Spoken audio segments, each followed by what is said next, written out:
नमस्कार,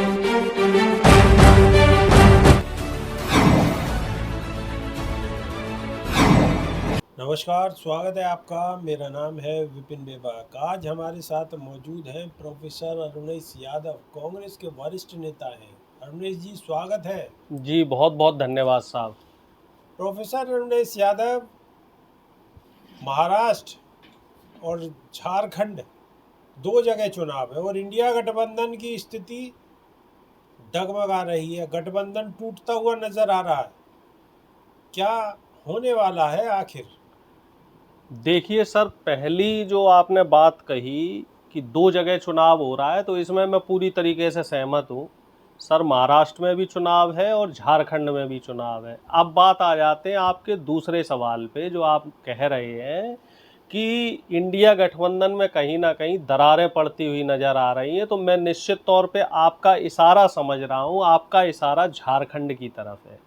तो मैं आपको बताना चाह रहा हूँ और पूरी जिम्मेदारी के साथ कि झारखंड में भी बात चल रही है। हुआ क्या है कि कल कुछ मीडिया के लोगों ने इस तरह के र्यूमर उड़ा दिए हैं कि आरजेडी को इंडिया गठबंधन से विधानसभा चुनाव के लिए बाहर कर दिया गया। कुछ इस तरह के र्यूमर उड़े। उस र्यूमर के रिएक्शन में मनोज झा जी का बयान आया। तो उड़ क्यों रहे हैं सर? वो देखिए साहब, ये क्यों उड़ रहे हैं? देखिए सर, इसलिए उड़ रहे हैं क्योंकि सत्ता की गुलामी में गोदी मीडिया दिन रात सेवा में लगा रहता है। आप हमें पूरा ईमानदारी से एक बात बताइए कि जम्मू कश्मीर में चाहे जेडीयू हो, चाहे आरएलडी हो, चाहे चिराग पासवान जी की पार्टी हो, तीनों लोगों ने बीजेपी से अलग चुनाव लड़ा, लेकिन वहां जरा भी बिल्कुल आहट नहीं होने दी कि बीजेपी का जो एनडीए गठबंधन है वो जम्मू कश्मीर में अलग है। ये रोल हो जाता है नेशनल मीडिया का, या जिसे हम कहते हैं गोदी मीडिया का, या जिसे हम कहते हैं मोदी मीडिया का। लेकिन अगर झारखंड में अभी सिर्फ टिकटों की बात चल रही है, सीट शेयरिंग की बात चल रही है, उस पे ही एक तरीके से अफवाहें उड़ा दी जाती हैं सर कि आरजेडी को मीटिंग में नहीं बुलाया।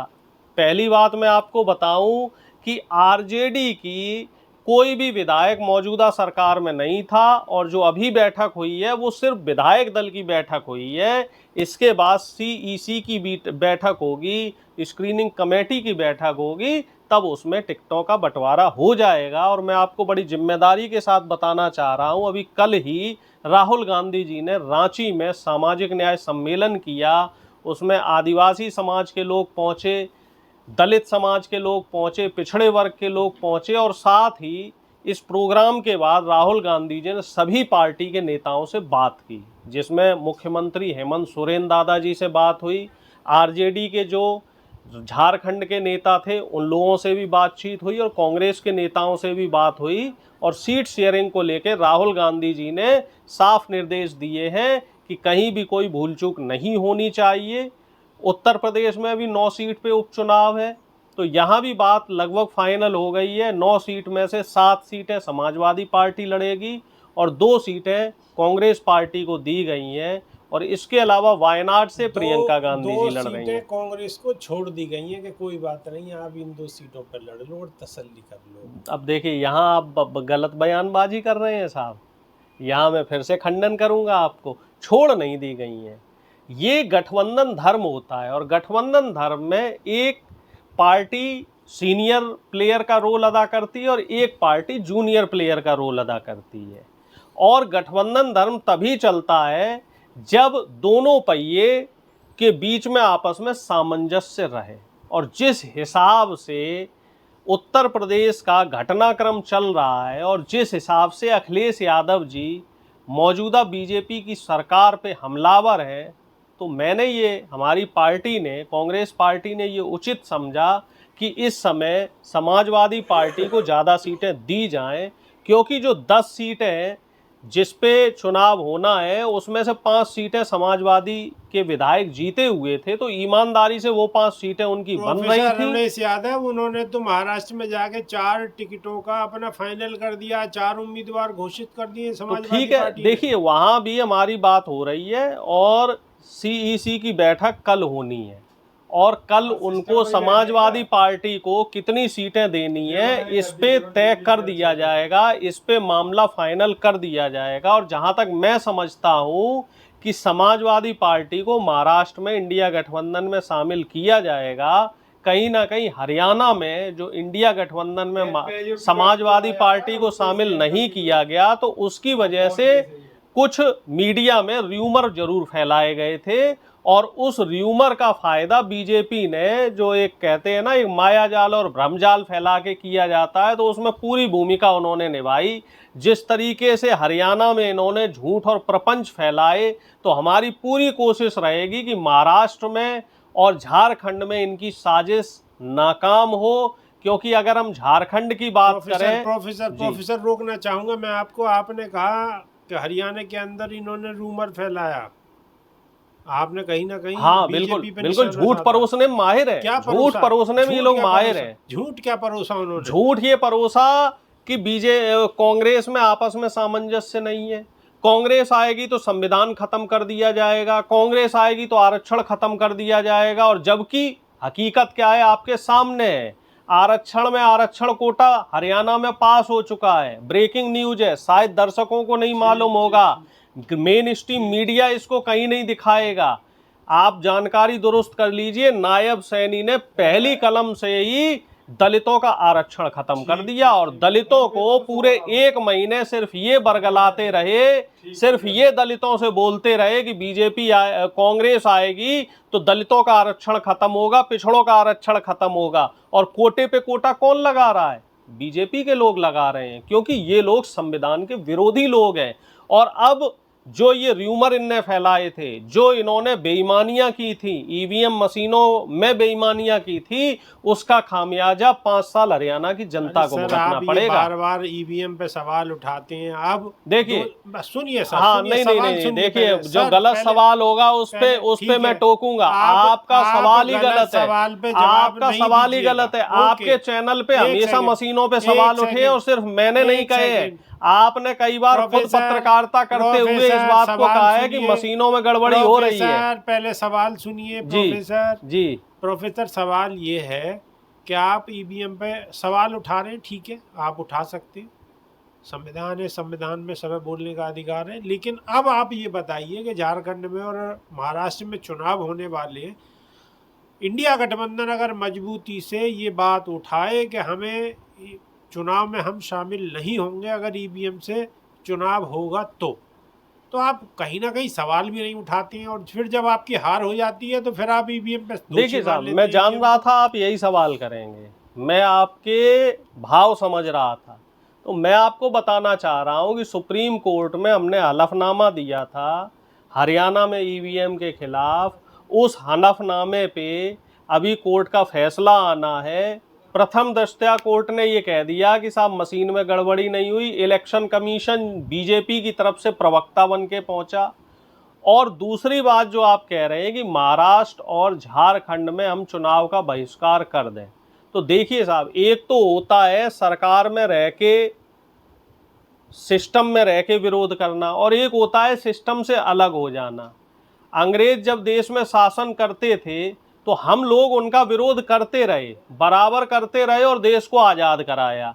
और अगर हम लोग उनका विरोध करना छोड़ देते सिर्फ इस वजह से कि ये हमारी नहीं सुनते हैं, और जो स्वतंत्रता संग्राम के जो सेनानी हैं, जो अहिंसात्मक तरीके से धरना दे रहे हैं, उनको ये लोग जेल में डाल देते हैं, जब सुनवाई नहीं हो रही तो आंदोलन क्यों करना। तो मैं आपसे कह रहा हूं, मेरी बात पूरी होने दीजिए। तो अगर हम सिस्टम में रहेंगे, हम चुनाव लड़ेंगे, तभी तो हम उसका विरोध कर पाएंगे। जब हम चुनाव नहीं लड़ेंगे तो बीजेपी तो चाहती है कि चुनाव ना लड़े, क्योंकि इलेक्शन कमीशन इनकी जेब में, सीबीआई इनकी जेब में, ईडी इनकी जेब में, सारे सरकारी तंत्र इनकी जेब में। तो चुनाव लड़ना तो हर राजनीतिक पार्टी का कर्तव्य है। ये डमी पार्टी बना के चुनाव लड़वा देंगे, डमी पार्टियां खड़ी कर देंगे, जैसे हरियाणा में डमी पार्टी आई। प्रोफेसर एक बात बताइए कि जब आप इलेक्शन लड़ के भी आपको अगर हारना है और फिर ईवीएम पे सवाल उठाने हैं, तो फिर क्यों लड़ते हो इलेक्शन? भाई एक बात बताइए हमें कि विचार लो कि मृत्यु है, न मृत्यु से डरो कभी, मरो परंतु यूं मरो कि याद करें तुम्हें सभी। जब मालूम है सामने कि सामने चोर लोग हैं, सामने बेईमान लोग हैं, सामने अत्याचारी लोग हैं, तो हम हथियार क्यों डालें? हम लड़के हारेंगे, ना कि उनके सामने सरेंडर करके फिर हारेंगे। प्रोफेसर पब्लिक आपको वोट क्यों दे? वोट हमें दे, आपको वोट क्यों दे? वोट दे रही है। आपको जब भी हारना नहीं, तो पब्लिक अपना वोट क्यों खराब करे? हमारा आपको देकर? हमेशा पब्लिक से ये कहना रहता है कि लोकतंत्र में मजबूत विपक्ष का होना बहुत जरूरी है।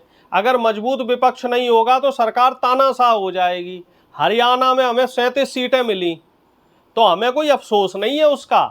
हमें सरकार में हम नहीं आ पाए, हम सत्ता में नहीं रह पाए, तो कोई बात नहीं, हम विपक्ष में रह के इनकी खटिया खड़ी करेंगे, इनसे सवाल करेंगे। लोकसभा में हमारी 230 सीटें, हम सत्ता में नहीं आए, लेकिन मोदी जी को कोई भी गलत काम आसानी से करने नहीं दिया जाएगा। लोकतंत्र में सबसे मजबूत बात है, सबसे महत्वपूर्ण बात यह है कि आप सरकार से सवाल करें, सरकार की तानाशाही को ना चलने दें, सरकार की मनमानी को ना चलने दें। इसलिए हम चुनाव लड़ रहे हैं, और बाकी ईवीएम को लेके हमारा जो संघर्ष है वो तो चल ही रहा है, तो और देर सवेर हमें उसमें भी सफलता मिलेगी। साहब का बिल्कुल स्पष्ट तौर पर कहना है कि संघर्ष चलता रहेगा, लेकिन हमारा सवाल कुछ इस तरीके से था कि अगर आप विरोध कर रहे हैं और उसके बावजूद भी ईवीएम पे बाद में आपने दोष देना ही है, क्यों? कि फिर आपकी हार होगी, फिर ईवीएम को आपने दोष देना है, और फिर आपने बात को फिर घुमा देना है। तो ये इस तरीके से कब तक चलता रहेगा प्रोफेसर? सवाल तो ये है ना।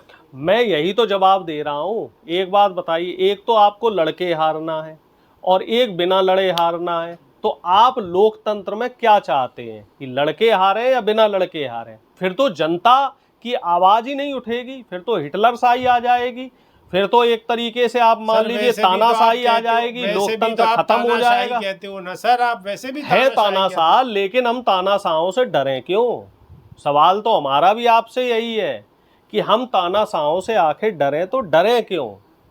ये हमें जेल के भीतर डालेंगे, डाल दें, ये हमें फांसी की सजा देंगे, दे दें। हम लोगों ने तो पहले भी देश के लिए अपनी जान कुर्बान करी है, जान निछावर करी है, अब भी करेंगे, आगे भी करते रहेंगे। ये संघर्ष संविधान बचाने का संघर्ष है, ये संघर्ष लोकतंत्र बचाने का संघर्ष है। और हमारे नेता राहुल गांधी जी ने कल रांची में भी कहा था कि ये लड़ाई अब सिर्फ संविधान की लड़ाई नहीं है, ये लड़ाई संविधान बनाम मनुस्मृति की लड़ाई है। एक तरफ सत्ताधारी दल ऐसा है जो मनुस्मृति लगाना चाह रहा है, और एक तरफ विपक्ष मजबूती से खड़ा है जो संविधान को बचाना चाह रहा है। और जीत हमेशा सच की होती है, जीत हमेशा जनता की होती है, समय भले ही ज़्यादा लग जाए, समय भले ही ज़्यादा लग जाए, जीत हमेशा सच की होती है। ये बात तो बिल्कुल सत्य है कि जीत सत्य की होती है। सत्य लेट हो सकती है, लेकिन निश्चित तौर पर बुजुर्गों का भी कहना है कि जीत जो होगी वो सत्य की ही होगी। आप कैसा मानते हैं? प्रोफेसर ने बड़ी ईमानदारी से, बड़ी बेबाकी से सब सवालों के जवाब दिए हैं। आप कैसे समझते हैं? आपकी क्या राय है? कमेंट के माध्यम से अवश्य बताएं, और नई वीडियो में फिर रूबरू होंगे। जब तक के लिए बहुत बहुत धन्यवाद, शुक्रिया, नमस्कार। नमस्कार।